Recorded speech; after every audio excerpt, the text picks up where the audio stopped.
Hey, Hello. I'm Robert, and this is Kyra, and we are evenly yoked. What's going on? Today we want to talk to you guys about what is the difference between love and being in love. Do you have any specific thoughts on that, White? Okay, so my thoughts would be love. You can love everyone and anyone. You know, like when you think biblically, love, there's many different types of love. Man, you stole what I was going to say, but go ahead. Oh, did I? I'm sorry. See, you great stole what I minds was think gonna say about alike. that, yeah. You know, you have, what is it? It's called your, you always do it in church. The different types of love. You know, that Christian love. The agape godly love. Agape love. Yes, those. So love, really, you should have love for everyone. It's just different ways that you love. So now being in love means that I am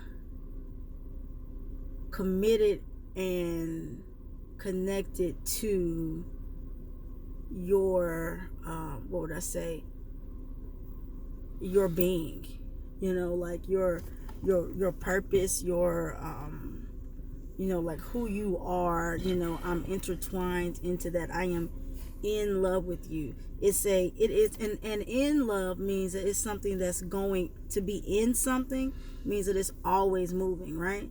I am in love, so it's always going on.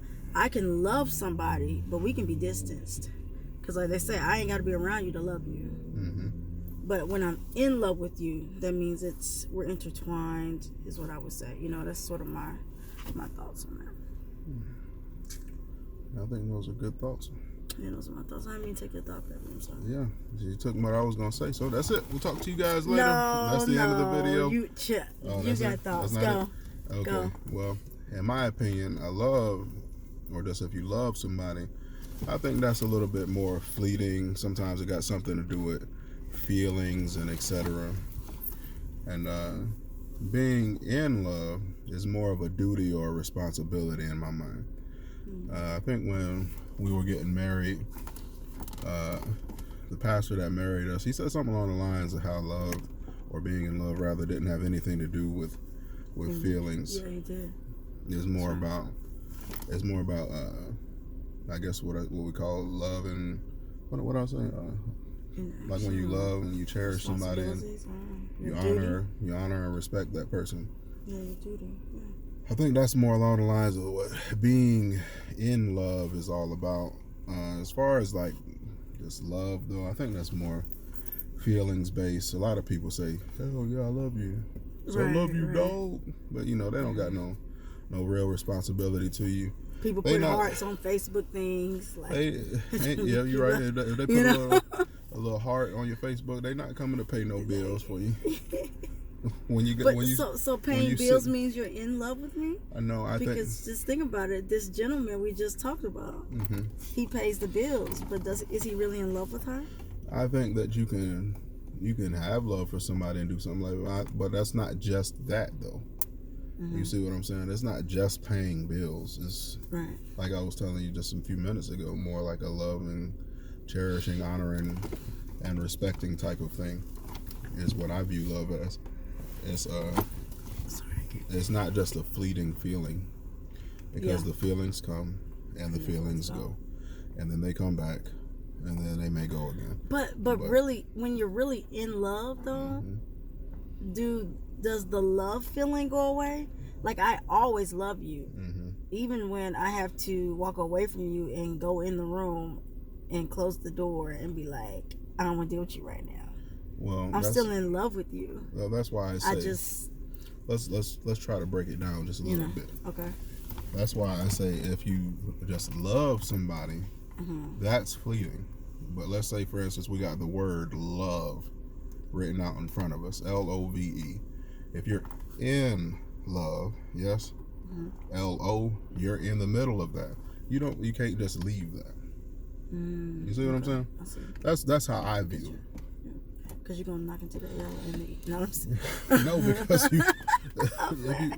it's like you put yourself in a box. And every four corners of the box, you running into love.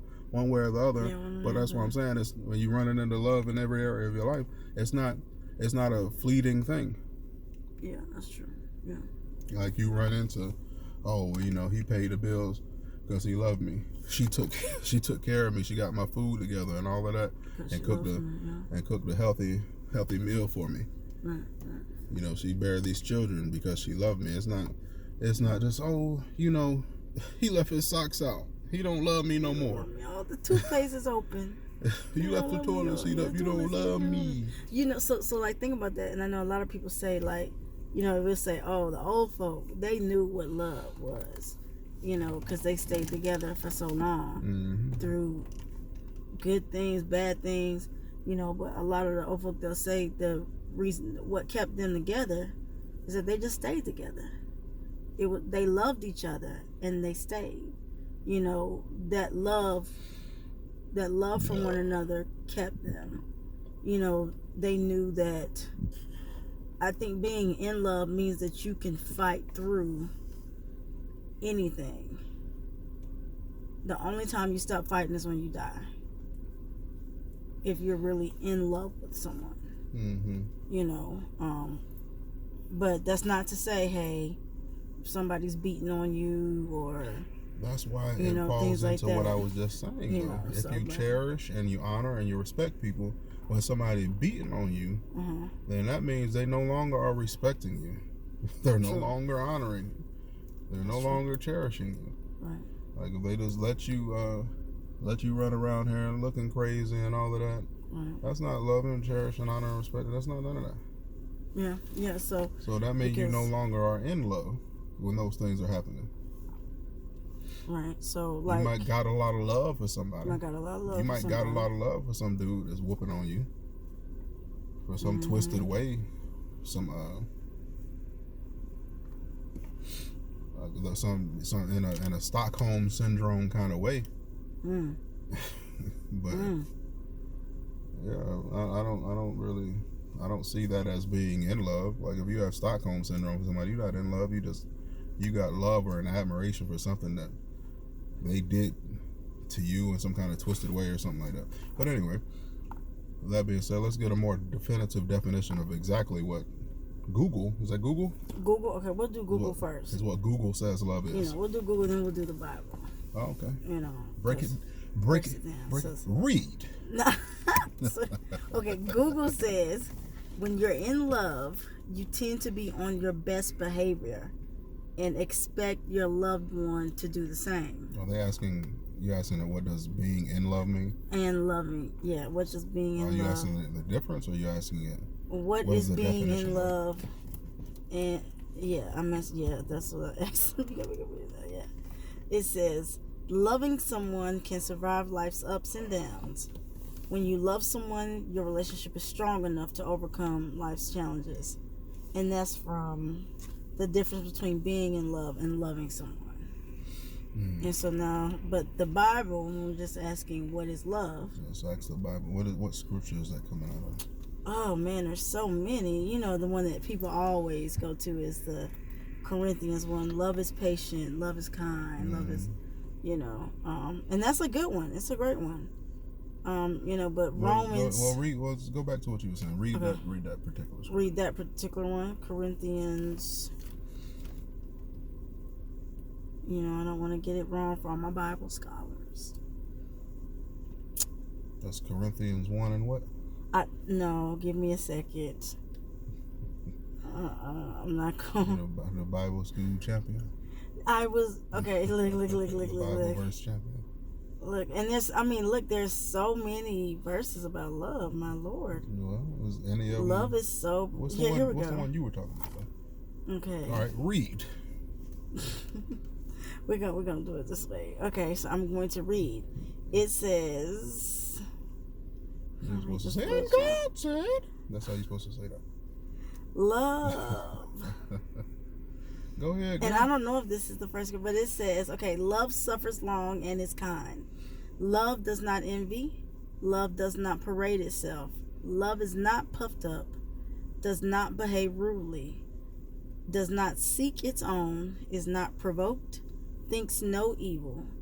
does not rejoice in iniquity, but rejoices in the truth, bears all things, believes all things, hopes all things, endures all things. Love never fails. That is the... So when it says that, is it saying that if you do any of those things, you don't love a person? Is that what it's saying? It is saying those are the characteristics of what love is. Yes. Does it mean that you That's don't? how I would see that you it. don't love a person, or that you just... You're not having characteristics that line up with what loving someone looks like. So that means that you can do something, but then you come back and be like, hey, I messed up. Well, we can always, I think forgiveness and repentance is always, something that's there. I know the one I was looking at when it first came on, which I don't even know if I've heard of this one, but it says, it's Romans 12:9, and it says, love is to be sincere and active. That's the Amplified version. What the King James version? That's the only one. But Amplified gives you so much power. That I'm reading from. Okay, pontificating from. Romans 12:9 says, "Let love be without hypocrisy." Mm-hmm. Is that it? Abhor what is evil, cling to what is good. But now Amplified says, love is to be sincere and active, the real thing, without guile and hypocrisy. Hate what is evil. All ungodliness, do not tolerate wickedness. Hold on tightly to what is good. I think a lot more of these things is saying more what it's like, or describing more what it's like to be in love versus just what is love in general. Because at the end of the day, you can love a lot of people, or maybe it's just a heavy like for a lot of people. But you ain't doing most of the stuff for most people that you say that I love my neighbor. Like, you ain't doing most of the stuff you just read right there. Yeah, but you love them with a neighborly love, Yeah, neighborly love, not that. Well, yeah, okay, but like this one, Luke 6:32, it says, and this is Jesus himself speaking. It says, if you only love those who love you, what credit is that to you? No. For even sinners love those who love them. So, and I think he's talking to those who are God followers and are Christians. He's saying, we have to be better even than the sinners. Sinners love people. If you love me, I'm going to love you. But what about loving those that don't say I love you, or that don't treat you with the characteristics of love? Can you still love them? I think you can love anybody. And again, like I said, I love everybody. There's a lot of people that do things I may disagree with. Right. And it's like I tell you all the time. But I may be, I might feel along the lines of I'm good to people who are good to me. But as far as the love is concerned, I'll give you a certain degree of love, whether you were good to me or not. So now we're putting degrees on love. Yeah, I put a degree on that for sure. So it's not just love. And I put a degree on how much I love somebody for sure, because like I said, if it's just some random person walking up the street, I may not take a bullet for them, but I will take a bullet for you. You see what I'm saying? But to that stranger that does see somebody getting ready to get hit by a car, or a bullet's about to get them, So you gonna jump in front of the bullet? And they jump in front of, and they take the bullet for the child. Let's say it's a child. You jumping in front of the bullet? No, out the way. if it's just some dude walking in our yard, you taking a bullet for him if you see somebody about to shoot him? Just some dude, you got a humanly, neighborly love for him. Right. I mean, if it's one of our neighbors, like we know them. No, I didn't say that, because you're saying that we can't have a varying degree of love, pretty much. So tell me, what you gonna do when the guy about to get shot? Ooh. I'm really gonna be probably thinking, I need to go get my babies and make sure that bullet don't hit one of us. So just like I was saying, Right. I'm saying, it is a degree to it. I'm gonna call 911 too. It's a degree to it, and it's okay that it's a degree to it. Like, you don't know that man that's out there that's about to get shot. But you want to make sure your kids ain't about to get shot. But you want to make sure your husband not about to get shot. But you want to take care of. You do want to take care. What does it say? You say, hey, if you can't help somebody, don't hurt them. No, I'm not gonna hurt him. I'm just not jumping in front of the bullet. You know, and you do want to. You want to lend a helping hand, but you not, are your neighbor's keeper. You are. I'm not gonna hurt him at all. I'm your brother's keeper. Hey, I'm gonna call the police. I'm gonna say, hey, stop that. Really? Hey, somebody do something. but it might not be me. Hey, I'm just not there yet. I'm not a hero like that yet. Well, I'm not jumping, it's not saying that we're heroes. I ain't jumping in front of bullets for nobody at this time.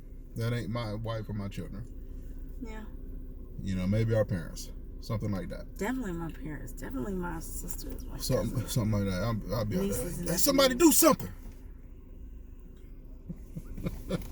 I don't know. I think we kind of got off track a little bit. Okay, y'all. What we're talking about. Let us know what you think. Like I was saying, I kind of think the love is more of a fleeting thing. It's more of an emotional thing when you just say, "Hey, I love you," etc. Right, yeah. And I kind of feel like the being in love is more like the dutiful part. Yeah, like we said, the in love is the intertwining. It's in motion. Yeah, you see how we kind of correlated that when you was talking about it's intertwining, and then I'm telling you, hey, it's like if you got the word love, then you're in love. Yeah. You see and then you're in that box. See how we just intertwined all of that? No, in that box, you said you're gonna get hit. You see how we intertwined all that and made that evenly yoked?